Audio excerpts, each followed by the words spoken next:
बुलेटिनला सुरुवातीलाच बातमी पावसासंदर्भात आहे। मंगळवारपासून पडत असलेल्या वादळी पावसामुळे कुडाळ तालुक्यामध्ये दाणादाण उडालेली आहे। जनजीवन पुरतं विस्कळीत झालंय आणि कुडाळ शहरात ठिकठिकाणी झाडं, विद्युत वाहिन्यांवरती पडून वीज पुरवठा सुद्धा खंडित झालेला आहे। अशा परिस्थितीमध्ये ठाकरे सेनेची शिव आपात सेना ही कार्यरत झालेली आहे।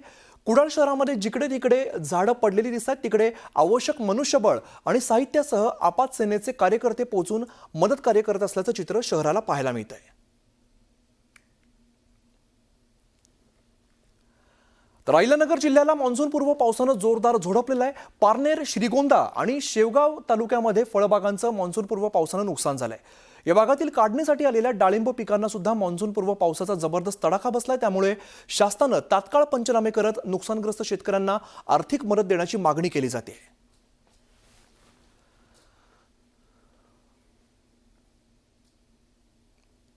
अवकाळी पावसामुळे नुकसान लय झालेली आहे, पण त्याचं गणित मी काय नुकसानीचं करू शकत नाही।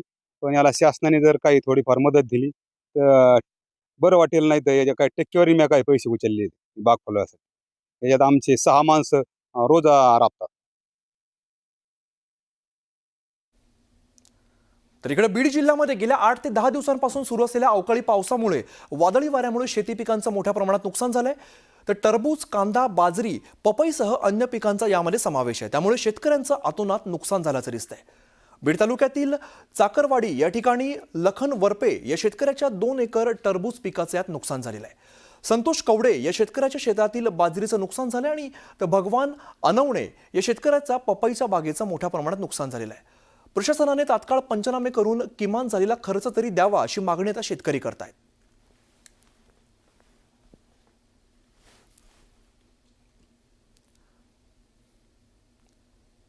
तर बुलढाणा जिल्ह्यामध्ये पुन्हा एकदा अवकाळी पावसाने हाहाकार माजवलेला आणि लोणार तालुक्यातील भुमराळा या गावाला वादळाचा मोठ्या प्रमाणात तडाखा बसलेला आहे।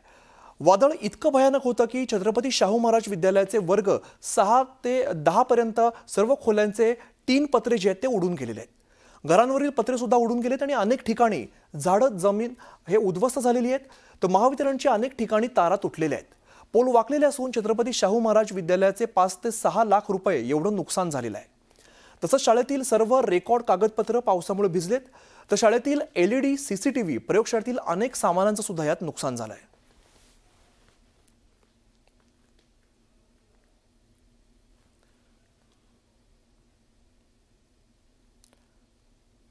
तर धाराशिव तालुक्यातील बामणी, केशगाव या परिसरामध्ये तुफान पाऊस पडलेला आणि बामणी शिवारातील बामणी ओढ्याला पूर आलेला आहे। ओढा आता ओसंडून वाहताना दिसतोय। अवकाळी पावसामुळे पाणीच पाणी झाल्यामुळे नागरिकांचा खोळंबा झालाय।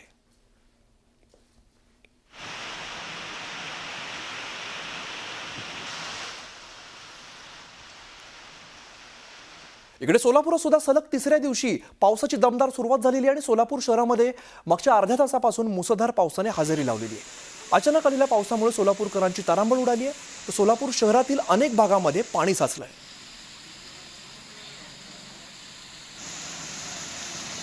तर सोलापूरमधली आपण दृश्य बघतोय। अचानक आलेल्या पावसामुळे नागरिकांची चांगलीच तारांबळ उडाल्याची आपल्याला बघायला मिळते।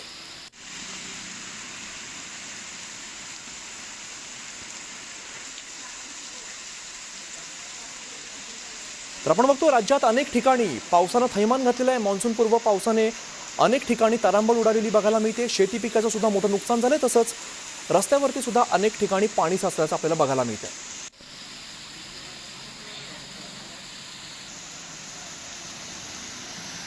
सध्या आपण दृश्य बघतोय ती सोलापूरमध्ये आणि सोलापूरमध्ये सुद्धा पावसाचा हाहाकार बघायला मिळतोय। पावसामध्ये नागरिकांची यात चांगलीच तारांबळ उडाली आहे।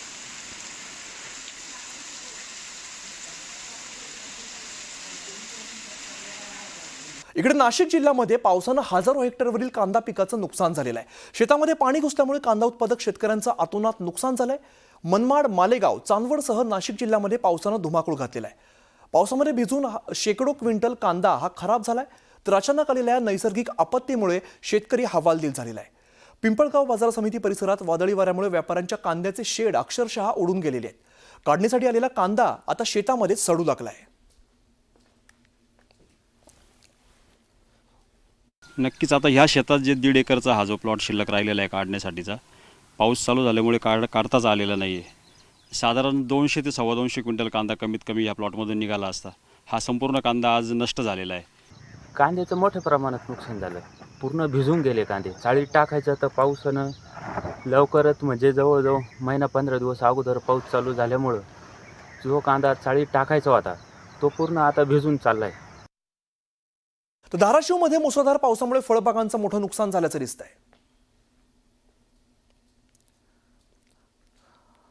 आपण सध्या ही धाराशिवमधली दृश्य बघतो, ज्या ठिकाणी अचानक आलेल्या पावसामुळे फळबागांचं मोठं नुकसान झाल्याचं दिसतंय. फुलं असतील किंवा अनेक भाज्या असतील यांचं सुद्धा मोठ्या प्रमाणात नुकसान झालेलं आहे. शेतीमध्ये पाणी घुसल्यामुळे ही सगळी पिकं जी आहेत ती खराब झाली, जमीनदोस्त झाल्याची दिसत आहेत.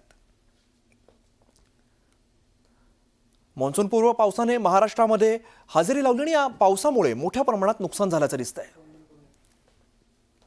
धाराशिव जिल्ह्यात गेल्या 15 दिवसात जो आहे तो अवकाळी पावसानं थैमान घातलेला आहे. पावसाळ्यासारखा पाऊस जो आहे तो धाराशिव जिल्ह्यात पडत आहे आणि या पावसानं जे आहे ते शेतकऱ्यांचं अतोनात नुकसान होत आहे. मी आता धाराशिव तालुक्यातील एका टमाट्याच्या शेतात आहे आणि हे बघितलं आपण तर वाऱ्या वादळानं जी आहे ही टमाट्याची बाग पूर्णपणे झुकलेली आहे. जी वारं मोठ्या प्रमाणात सुटतं आणि त्याच्यात पावसाचा मारा, याच्यामध्ये जो माल काढलेला आलेला आहे त्याच्यात हिरवे टमाटेसुद्धा जे आहेत ते भरलेले नाहीत, ते टमाटेसुद्धा गळून पडत आहेत आणि कुठं ना कुठंतरी या शेतकऱ्यांना याचा फटका बसत आहे. बाजारात बघायला गेलं तर टमाट्याला सध्या तसा पाहिजे तसा भाव मिळत नाही आहे, त्याच्यात हे नुकसान. त्यामुळे शेतकरी जो आहे तो आर्थिक संकटात कुठंतरी सापडलेला दिसत आहे. धाराशिव जिल्ह्यात एकूण बघितलं तर ताशी 60च्या ह्यानं वारं वाहील असा हवामान खात्यानं अंदाज वर्तवला होता आणि त्या पद्धतीने जो आहे तो धाराशिव जिल्ह्यात पाऊस पडत आहे आणि हा पाऊस पुढील 15 दिवससुद्धा कायम राहील असं हवामान खात्याकडून सांगण्यात आलेलं होतं. त्यानुसार हा पाऊस पडत आहे. आपल्यासोबत महिला शेतकरी आहेत, आपण त्यांना विचारूया. मला सांगा मावशी, काय सध्या कसं झालं आहे टमाट्याच्या बागेचं? वारं वावदान सुटलंय, सारं त्यानं खराब झाले. सध्या भाव पण नाही.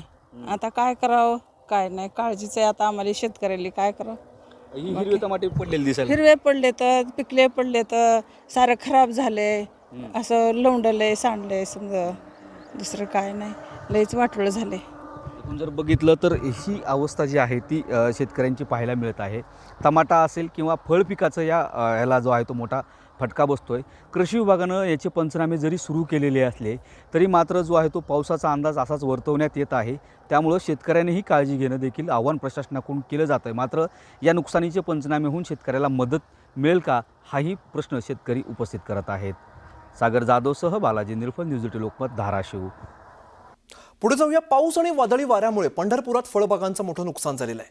बोहाडीकडे 7 एकर डाळिंब बाग ही उद्ध्वस्त झाली आहे आणि अनेक ठिकाणी पेरू, केळी आणि आंब्यांची झाडं मोडून पडली आहेत.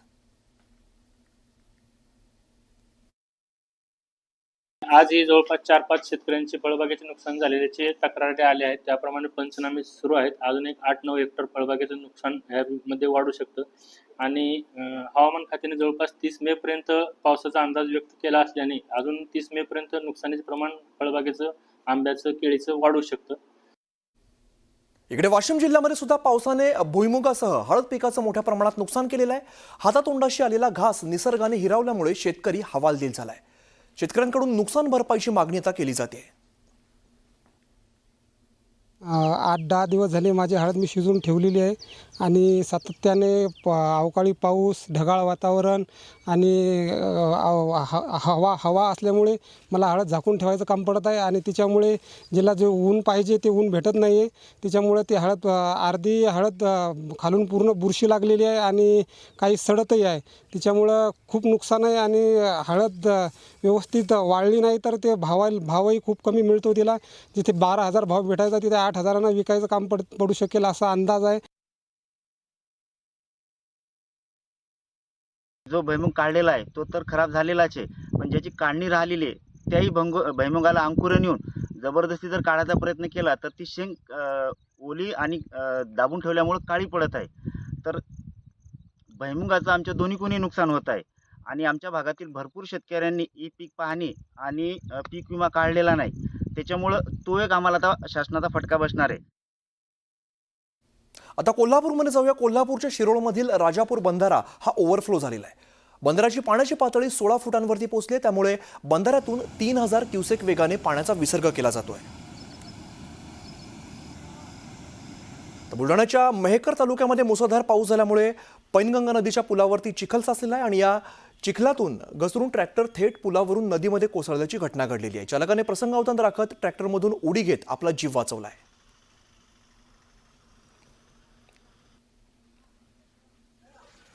तर गोव्यामध्ये पावसाचा हाहाकार पाहायला मिळतोय. जोरदार पावसामुळे रस्त्यांना नद्यांचं स्वरूप आलेलं आहे. म्हापसामध्ये बाईक्सवार वाहून गेल्याचं पाहायला मिळालं.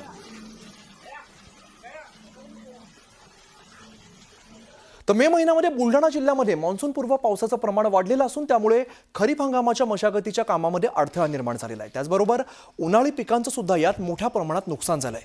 आतापर्यंत जिल्ह्यातील 56 गावांमध्ये जवळपास 500 हेक्टरपेक्षा अधिक क्षेत्रावरील उन्हाळी पिकं आणि फळबागांना मान्सूनपूर्व पावसाचा फटका बसलाय. या पावसामुळे जिल्ह्यामध्ये 3 मृत्यू झालाय तर वीज पडून 12 जनावरांचा मृत्यू झालेला आहे. जिल्ह्यामध्ये झालेल्या नुकसानाचा आढावा घेतलाय आमचे प्रतिनिधी राहुल खंडारे यांनी. बघूया. बुलढाणा जिल्ह्यामध्ये गेल्या 2 दिवसापासून अवकाळीनं अक्षरशः धुमाकूळ घातलेला आहे आणि अवकाळीचा फटका जो आहे तो सरसकट शेतकऱ्यांना बसलाय. शेतकऱ्यांनी आपल्या शेतामध्ये या ठिकाणी पिकाची लागवड केली होती आणि काही पीक जे आहे ते काढणीला आलं होतं. ज्वारी असेल, कांदा असेल, आलेल्या अवकाळी पावसाच्या फटक्यामध्ये संपूर्णपणे या ठिकाणी नष्ट झालेला आहे. आणि शेतामध्ये उभं असलेलं ज्वारीचं पीक आपण देखील बघू शकता की या पिकाला अक्षरशः कोंब फुटल्यात अशा प्रकारची परिस्थिती या ठिकाणी निर्माण झालेली आहे. या वर्षी तरी आता चांगला पीक पाणी होईल या अपेक्षेपोटी शेतकरी बसला होता. मात्र निसर्गाच्या लहरीपणामुळं संपूर्ण पीक जे आहे ते या ठिकाणी नष्ट झालेलं आहे. कांदा असेल, ज्वारी असेल, या पिकांना तर मोठ्या प्रमाणात या ठिकाणी फटका बसलेला आहे. गेल्या 2 दिवसापासून अवकाळी पावसाने जो आहे तो धुमाकूळ घातलाय. शेतकऱ्यासह सर्वसामान्य नागरिकांचे जीवन देखील या ठिकाणी आता विस्कळीत झाले असल्याचं चित्र निर्माण झालं होतं. अवकाळीच्या फटक्याने शेतामध्ये असलेल्या शेतकऱ्यांच्या पिकाला या ठिकाणी मोठ्या प्रमाणात फटका बसलेला आहे. या ठिकाणी बघितलं आपण तर ज्वारीचं पीक असेल, कांदा असेल आणि काही फळबागांना देखील या ठिकाणी अवकाळीचा मोठ्या प्रमाणात फटका बसलाय. त्यामुळे आता शेतकरी पुन्हा एकदा संकटात सापडलाय. त्यामुळे आता शेतकऱ्यांना शासनानेच आर्थिक तात्काळ अशी मदत करावी अशा प्रकारची मागणी जी आहे तो शेतकरी वर्ग करताना पाहायला मिळतोय. राहुल खंडारे, न्यूज 18 लोकमत, बुलढाणा. इकडे मराठवाड्यात सुद्धा 17 दिवसांपासून खरं तर मान्सूनपूर्व पावसानं धुमाकूळ घातलाय आणि वीज कोसळून आतापर्यंत 27 नागरिकांचा मृत्यू झालेला आहे. यामध्ये 391 जनावरं सुद्धा दगावली आहेत. तर 4000पेक्षा अधिक हेक्टरवर शेतीचं नुकसान झाल्याची माहिती विभागीय आयुक्त कार्यालयातील आपत्ती व्यवस्थापन विभागानं दिली आहे. तर इकडे परभणीमध्ये वादळी वाऱ्यासह अवकाळी पावसाने हजेरी लावली आणि या पावसामध्ये जिंतूर तालुक्यामध्ये अनेक ठिकाणी घरावरील जे पत्रे आहेत ते उडून गेलेले आहेत. तर अनेक भागातील झाडं उन्मळून पडली आहेत. वर्ध्यामध्ये मान्सूनपूर्व पावसाने हजेरी लावली आणि काही ठिकाणी घरांवरील पत्रे, विजेचे खांब कोसळलेले आहेत. त्यामुळे वीज पुरवठा काही काळ खंडित झाला आहे. आपण 3 दृश्य बघतो. एकीकडे संभाजीनगर, परभणी आणि वर्ध्याची दृश्य आहेत. या 3ही ठिकाणी मान्सूनपूर्व पावसाने जोरदार हजेरी लावली आणि यात मोठ्या प्रमाणात नुकसान झाल्याचे दिसते. अनेक घरांवरील जे छत आहे, पत्रे आहेत ते उडून गेलेत. काही वाहनांचं नुकसान झालं आणि अनेक झाडं उन्मळून पडलेली आहेत.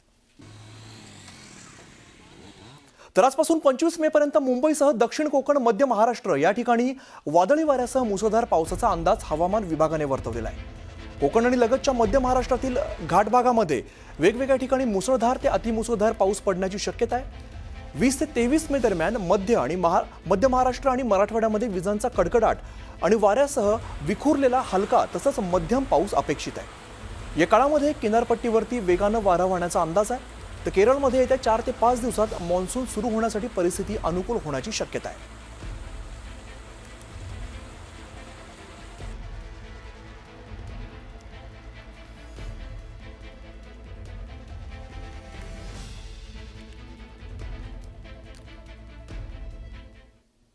तर गोव्याला सुद्धा मुसळधार पावसानं झोडपलेलं आणि या पावसामुळे अनेक रस्ते पाण्याखाली गेलेले आहेत.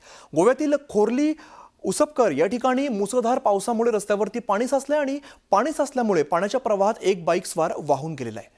पाण्यात वाहून गेलेल्या बाईकस्वारविषयी अधिकची माहिती अजून मिळालेली नाहीये. मात्र या बाईकस्वारचा व्हिडिओ सध्या सोशल मीडियावरती व्हायरल होतोय. इकडे पुणे शहरातील रस्त्यांवरती पावसामुळे दुरावस्था झालेली आणि काही तासांच्या पावसामुळे शहरातील रस्त्यांवरती पाणीच पाणी झालेलं आहे. शहरातील अनेक मुख्य रस्ते जलमय झालेत आणि अनेक ठिकाणी अद्याप ही रस्त्यांची कामं अशीच सुरू आहेत. याचाच फटका पुणेकरांना बसतोय आणि पालिकेच्या नालेसफाईच्या दाव्याचं पितळ या पावसामुळे उघडं पडलंय.